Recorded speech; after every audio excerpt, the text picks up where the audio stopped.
नमस्कार, मैं हूं अशोक सिंह और आप देख रहे हैं बॉडमास मेडिकल। आज से नीट यूजी की काउंसलिंग स्टार्ट हो रही है। एमसीसी का रजिस्ट्रेशन विंडो आज से ओपन होगा और आप रजिस्ट्रेशन कर पाएंगे, साथ ही इसके बाद चॉइस फिलिंग कर सकेंगे। एमसीसी का रजिस्ट्रेशन उन बच्चों के लिए इंपॉर्टेंट है जो गवर्नमेंट कॉलेजेस में एडमिशन चाहते हैं, चाहे एमबीबीएस, बीडीएस या बीएससी नर्सिंग में। एमबीबीएस, बीडीएस और बीएससी नर्सिंग के लिए कुछ सेंट्रल यूनिवर्सिटी और दिल्ली के कॉलेजेस काउंसलिंग में अवेलेबल होंगे। एमबीबीएस की काउंसलिंग जनरल ईडब्ल्यूएस या ओबीसी स्टूडेंट्स के लिए उनके लिए इंपॉर्टेंट है जिनका रैंक 30,000, 32,000, 35,000 तक है। ऐसे स्टूडेंट जो एससी कैटेगरी से आते हैं उनके लिए काउंसलिंग इंपॉर्टेंट है अगर उनका रैंक, ऑल इंडिया रैंक की यहाँ बात हो रही है, 1,25,000 से 1,40,000 के बीच में है। एसटी कैंडिडेट्स जिनका ऑल इंडिया रैंक 1,60,000, 1,70,000 है, उन स्टूडेंट्स के लिए ये काउंसलिंग काफी इंपॉर्टेंट है। ऐसे स्टूडेंट्स जो बीडीएस करना चाहते हैं, जनरल ईडब्ल्यूएस, ओबीसी के, अगर उनका रैंक 60,000, 70,000, 80,000 तक भी है तो उनके लिए भी ये काउंसलिंग काफी इंपॉर्टेंट है।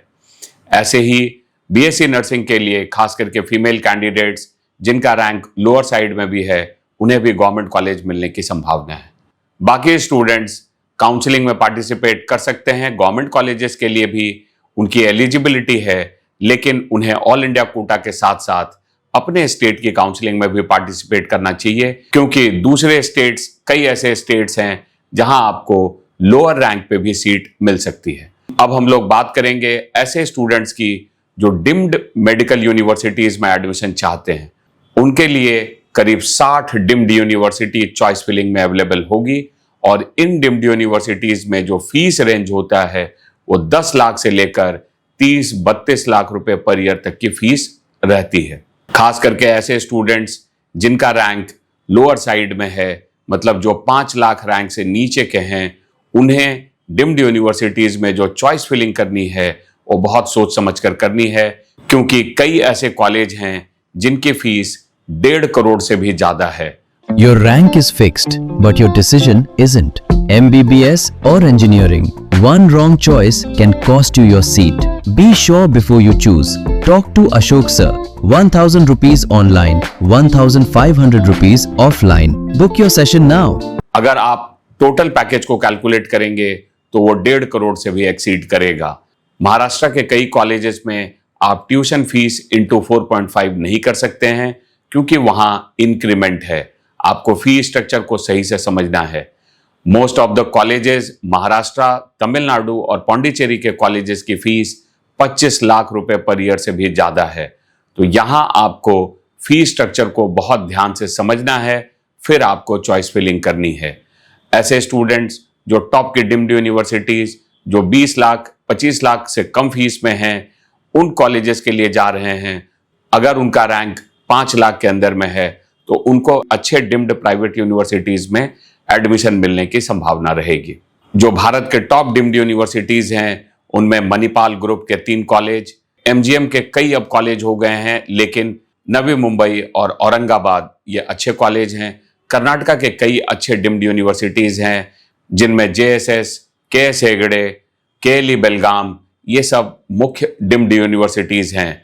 साथ ही आपको महाराष्ट्र में कुछ हाई क्वालिटी डिम्ड कॉलेजेस हैं, लेकिन उनकी फीस काफी ज्यादा है, जैसे भारतीय विद्यापीठ, डीवाई पाटिल और अब दत्ता मेघे की भी फीस 26 लाख रुपए पर ईयर हो गई है।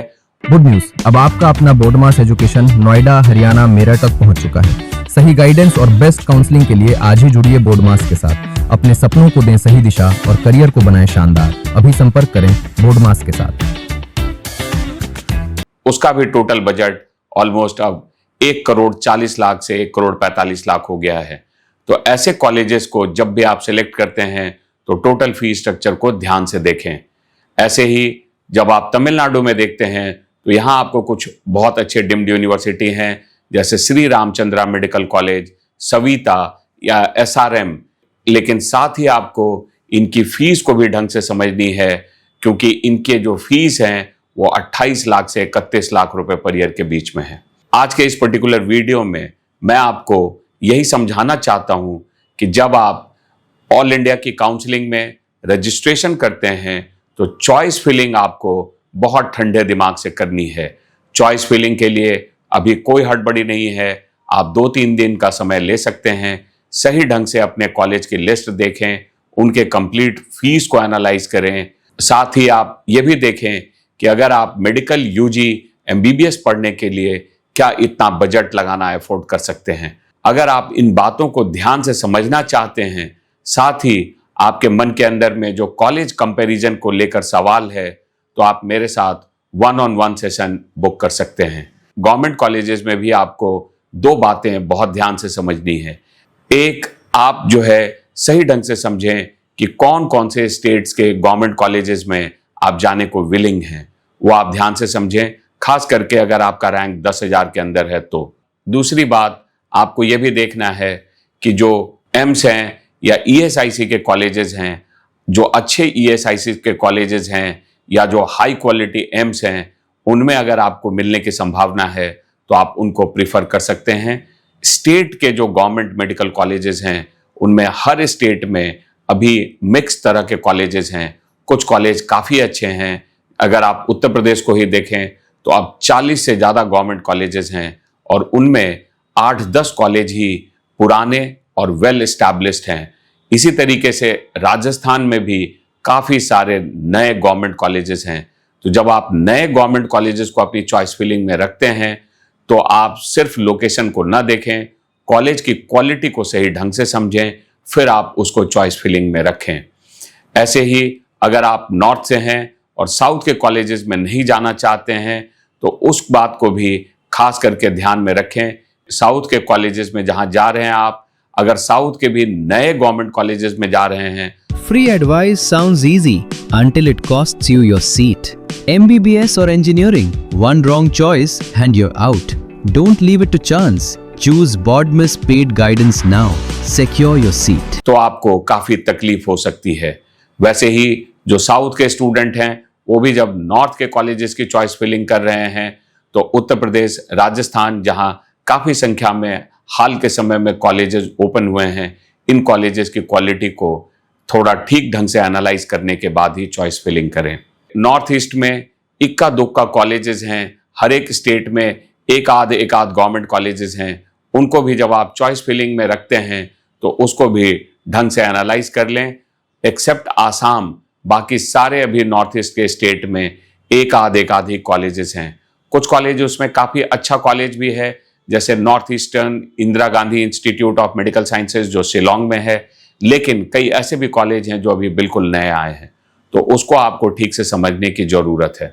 चॉइस फिलिंग एक इम्पॉर्टेंट स्टेप है, खास करके जो पहला राउंड है, पहले राउंड में आपको ज़्यादा से ज़्यादा कॉलेजेस की चॉइस फिलिंग करनी चाहिए। मैं यहाँ गवर्नमेंट कॉलेजेस की बात कर रहा हूँ। ऐसे स्टूडेंट जो ऑल इंडिया कोटा के लिए जा रहे हैं, तो यहाँ आप ज़्यादा से ज़्यादा कॉलेजेस की चॉइस फिलिंग करें, क्योंकि आपके पास मौका होगा फ्री एग्जिट एक्सरसाइज करने का पहले राउंड में। लेकिन जब भी आप चॉइस फिलिंग करते हैं तो चॉइस फिलिंग आपकी क्वालिटी के आधार पे ही आप रैंक करें, आप ब्लाइंडली चॉइस फिलिंग ना करें। अगर आप किसी सस्ते काउंसलर या application based choice filling list को फिल कर रहे हैं तो उस पे आपको कॉशन के साथ ही जाना है। बिना समझे ब्लाइंडली किसी एप्लीकेशन बेस्ड या वेबसाइट से डाउनलोड किए हुए कॉलेज लिस्ट को आप चॉइस फिल में मत भरें, क्योंकि या तो वो लिस्ट पुरानी हो सकती है, नहीं अपडेटेड हो सकती है, और हर लिस्ट हर स्टूडेंट के लिए वो सही नहीं है। जब भी आप चॉइस फिलिंग करते हैं तो चॉइस फिलिंग एक पर्सनलाइज्ड और कस्टमाइज्ड प्रोसेस है। ये हर स्टूडेंट की ज़रूरत के हिसाब से है, न कि आप एक रैंडम लिस्ट को चॉइस फिलिंग में डाल रहे हैं। तो इस बात का ध्यान रखें, आप एक्सपर्ट काउंसलर से सलाह लें, कम से कम कॉलेजेस के कंपैरिजन को समझने के लिए, तभी आप चॉइस फिलिंग करें। अगर आप मेरे साथ सलाह लेना चाहते हैं कॉलेज कंपैरिजन और कॉलेज लिस्ट को लेकर, तो आप मेरे साथ वीडियो कंसल्टेशन स्लॉट बुक कर सकते हैं। बहुत जल्द जैसे ही सीट मैट्रिक्स आती है तो मैं कोशिश करूंगा कि एक बार आपको लाइव आकर भी आपके सवालों का जवाब दे सकूं। अगर आपको हमारे ये वीडियोस पसंद आते हैं तो आप चैनल को अभी सब्सक्राइब करें। वीडियो देखने के लिए आपका बहुत बहुत धन्यवाद। Thank you.